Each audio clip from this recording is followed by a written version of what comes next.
Assalamualaikum.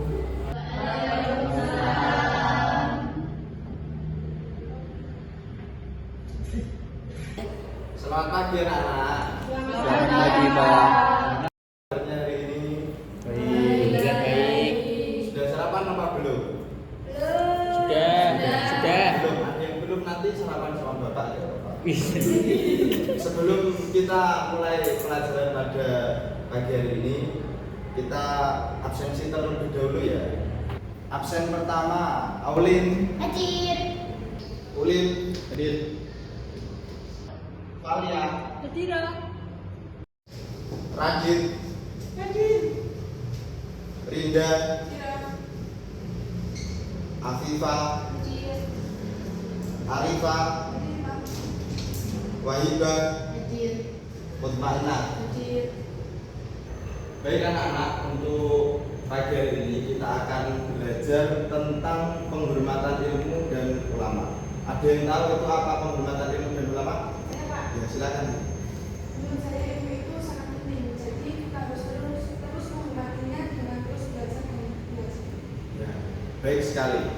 Jadi ilmu merupakan atau cahaya. Untuk memperoleh ilmu kita itu harus menghormati gurunya. Kenapa demikian? Ada yang tahu tidak? Kenapa harus menghormati seorang guru? Saya Pak, Ya silakan. karena ulama itu pewaris para nabi. Ya baik, benar sekali. Jadi ulama itu merupakan pewaris nabi seperti yang dikatakan sabda Rasulullah, yaitu al ulama warasatul anbiya. Nah, untuk lebih jelasnya kita akan bahas pada materi pagi hari ini. Baik, untuk materi pada pagi hari ini saya ambilkan dari kitab Ta'lim karangan Asy'ad Zanuji.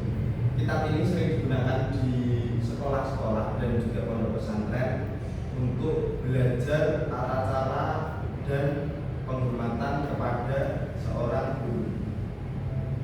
Langsung untuk memasuki materi, di sini saya akan membaca faslun fi ta'limil ilmi wa ahlihi. Pasal menerangkan bagaimana atau tata cara menuntut ilmu dan penghormatan kepada ahli ilmu atau guru. Ilam bi'anna talibal ilmi, lam ketahuilah bahwasanya menuntut ilmu itu layanalul ilma wala yantafi'u bihi illa bita'dimil ilmi wa ahli. Tidak akan memperoleh atau tidak akan mendapatkan ilmu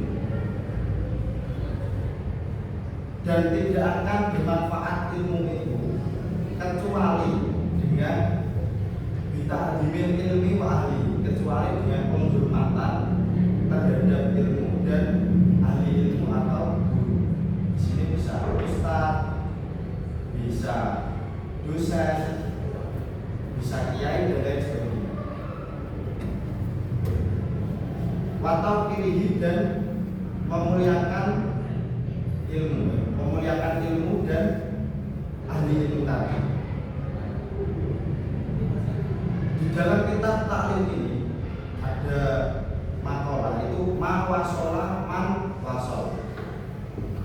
Mawasola tidak akan sampai itu ilmu. Man wasol atau orang yang sampai itu ilah bil hormati, kecuali dengan penghormatan.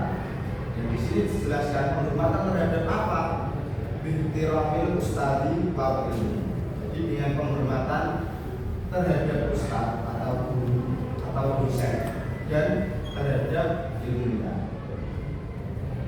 Dan juga dilanjutkan wama sakoto man sakoto. Terus ilah bitarkil hormati. Ini sama dengan tadi mawasola man wasola, tidak akan sampai. Di sini tidak akan terputus atau orang yang terputus itu kecuali dengan meninggalkan penghormatan.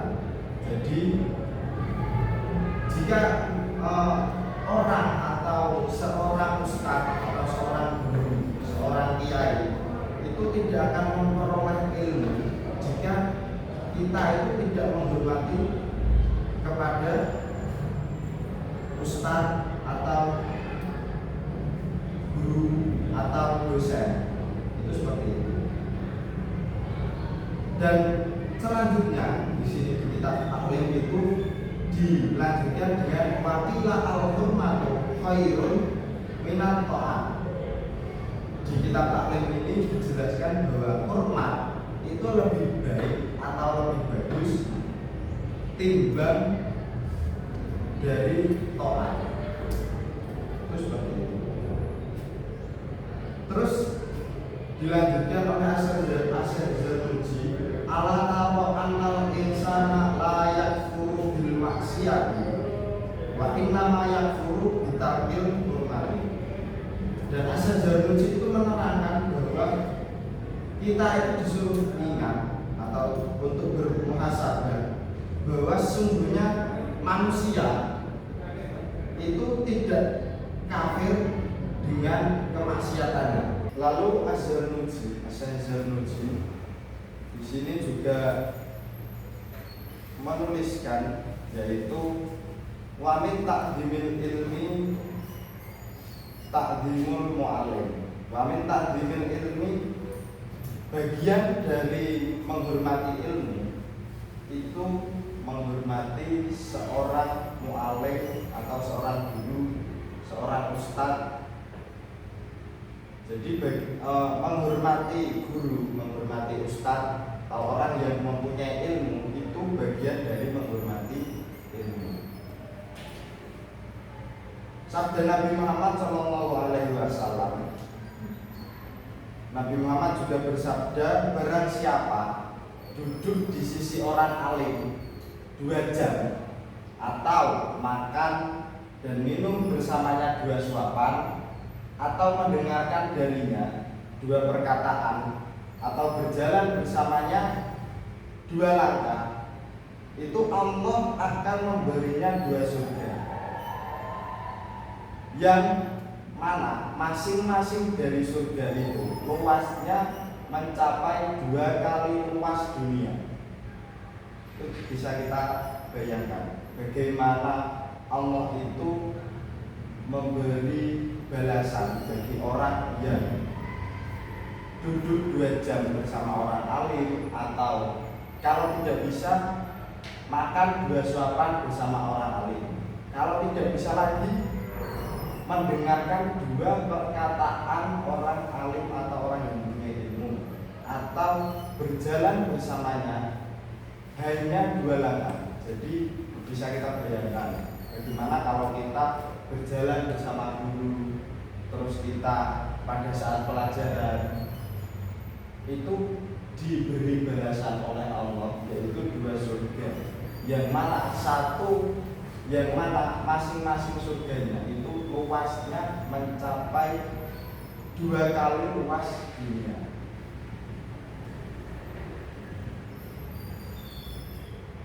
Lanjut, dan sahabat Ali radhiyallahu anhu itu mengatakan, ana abdul man allamani harfan wahidan insya'a ba'a wa insya'a taqa wa insya'a istaraqa. Sahabat Ali karramallahu wajhah itu sampai mengatakan, ana abdul, saya budak. Saya kalau di bahasa kitab itu kaulo, saya budak. Man, kepada orang alamani yang mengajarkan kepadaku harfan wahidan, 1 huruf. Sahabat Ali karramallahu wajhah itu sampai mengatakan dia siap menjadi budak kepada orang yang mengajarkannya 1 huruf saja. Itu 1 huruf saja siap menjadi budak. Apalagi kita jika belajar kepada seorang guru yang bisa dikatakan beberapa bab, itu lebih dari 1 huruf. Lalu bagaimana cara kita untuk menghormatinya? Itu bisa kita muhasabah lagi. Terus dilanjutkan insya'a ba'a, dan saya siap dijual. Wa insya'a itaqa, dan saya juga siap dimerdekakan. Wa insya istarqa, dan saya juga siap untuk dijadikan budak. Itu sampai diterangkan atau dikatakan oleh sahabat Ali karramallahu wajhahu itu, dia sampai siap untuk dijadikan budak, dijual, terus dimerdekakan. Itu dia siap kepada orang yang mengajarinya satu huruf saja. Dan di kitab Duratul Nasi itu juga diterangkan dari riwayat Abu Dzar, dia itu berkata, Rasulullah SAW bersabda, wahai Abu Dzar, sesungguhnya kepergianmu untuk belajar satu bab dari kitab Allah Ta'ala adalah lebih baik bagimu daripada engkau sholat 100 rakaat. Nabi Muhammad itu bersabda, barang siapa yang pergi belajar dari dan mendapatkan satu bab dari kitab Allah Ta'ala. Di sini kitab Allah Ta'ala bisa kitab Al-Quran, terus kitab-kitab yang itu bisa dihukumi sebagai fardu. Contoh kita ilmu-ilmu tentang belajar Al-Quran atau yang lainnya, itu satu babnya saja itu setara atau lebih baik dari sholat 100 rakaat. Itu satu bab lebih baik dari 100 rakaat. Sudah ada yang pernah satu waktu sholat 100 rakaat? 5 waktu saja dalam satu hari. Itu kadang banyak yang, ya semoga tidak dari kita semua, itu banyak yang belum kodok dan lain sebagainya. Nah, tapi jika kalian itu belajar satu bab saja dari kitab Allah Ta'ala, itu sudah setara atau lebih baik bahkan sholat 100 rakaat.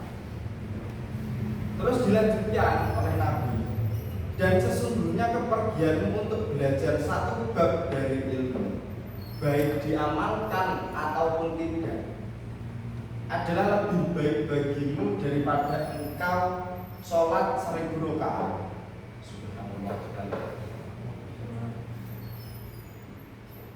Orang yang belajar satu bab terus diamalkan ataupun tidak diamalkan, itu lebih baik sholat 1000 rakaat.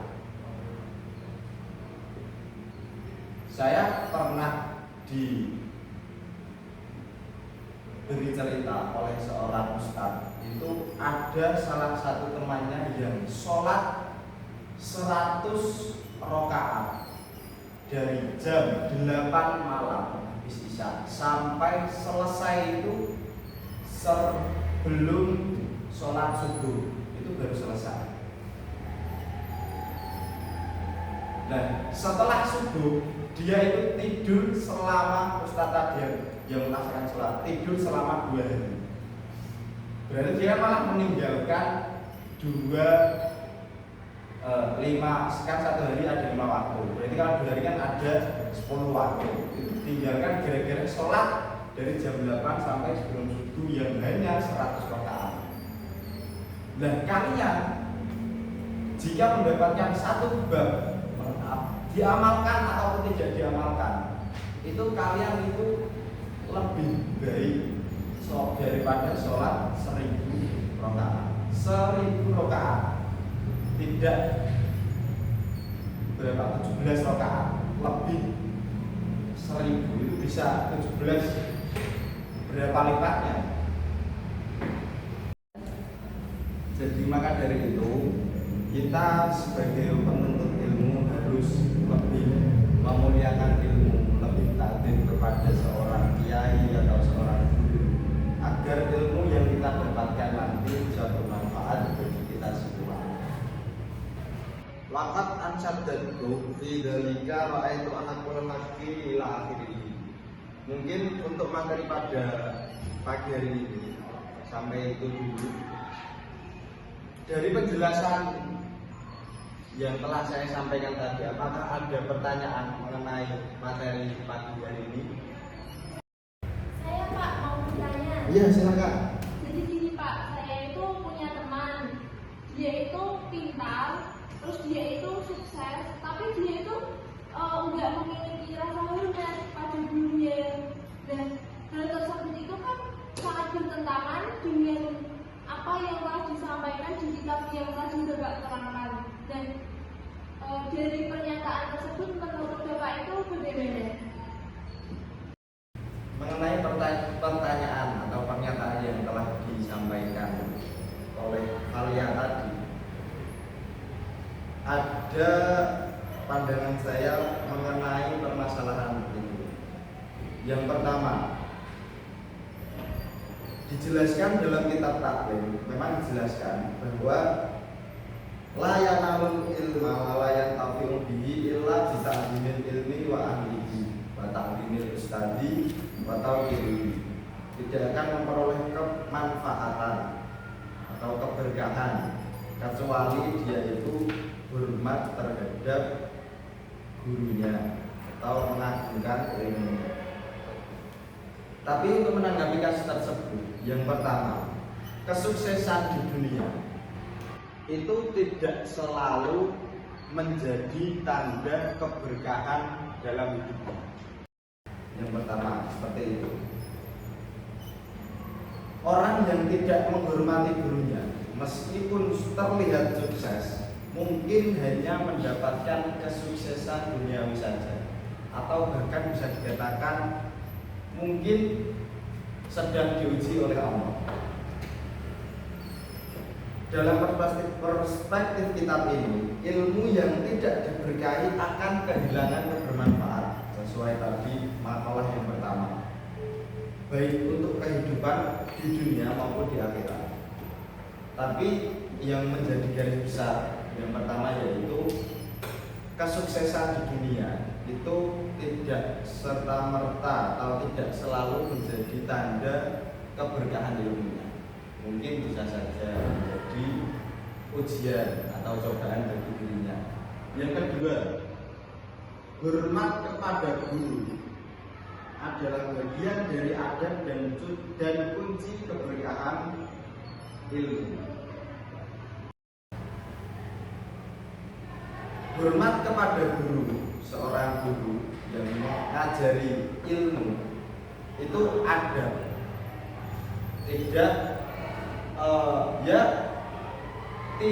Tidak bisa dikatakan tidak menjadi kunci dari kehidupan di dunianya. Tapi hal seperti itu atau hormat kepada gurunya itu merupakan adab. Ya, nanti kalian bisa setelah kelas statement saya, nanti kalian bisa bisa berangan-angan sukses atau tidaknya itu apakah digantungkan atau bisa dikaitkan dengan hormat kepada gurunya atau tidak. Itu nanti kalian bisa berangan-angan sendiri. Terus yang selanjutnya, Allah dapat memberikan karunia kepada siapapun itu kapan saja. Mungkin kita hari ini, besok, atau 1 minggu ke depan kita itu diberi ujian oleh Allah. Tapi kita tidak tahu 1 jam kemudian nanti, atau 1 detik nanti setelah ini, atau 1 menit nanti setelah ini, itu kita akan diberikan oleh Allah, kita tidak tahu. Mungkin saja 1 minggu kita diberi kekayaan, tapi 2 tahun kita diberi kesengsaraan oleh Allah. Itu bisa saja. Dan untuk menanggapi hal itu tadi, hal yang dipertanyakan oleh kalian itu bagaimana? Yaitu tergantung perspektif masing-masing atau individu. Soalnya kalau dari saya itu, jika menurut kitab taklim itu keberkahan terhadap ilmunya itu ya tidak menentukan nanti dia itu bisa kaya atau tidak. Dan dia itu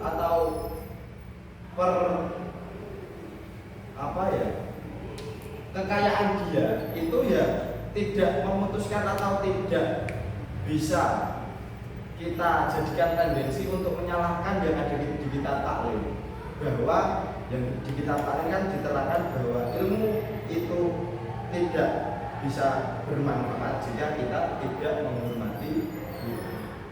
Mungkin seperti itu. Karena bel sekolah sudah berbunyi, maka pertemuan pada hari ini kita cukupkan sampai di sini. Tapi untuk sebelumnya, untuk ada tugas minggu depan, yaitu menganalisis salah satu siswa kelas 7 dari kelas 8 boleh memilih. Nanti analisisnya bisa dijadikan laporan, dan untuk filenya nanti bisa dikumpulkan di kelas. Mungkin cukup. Ada pertanyaan mengenai tugas? Mungkin cukup itu. Sekian dari saya. Assalamualaikum warahmatullahi wabarakatuh. Waalaikumsalam warahmatullahi wabarakatuh. Terima kasih, Mas.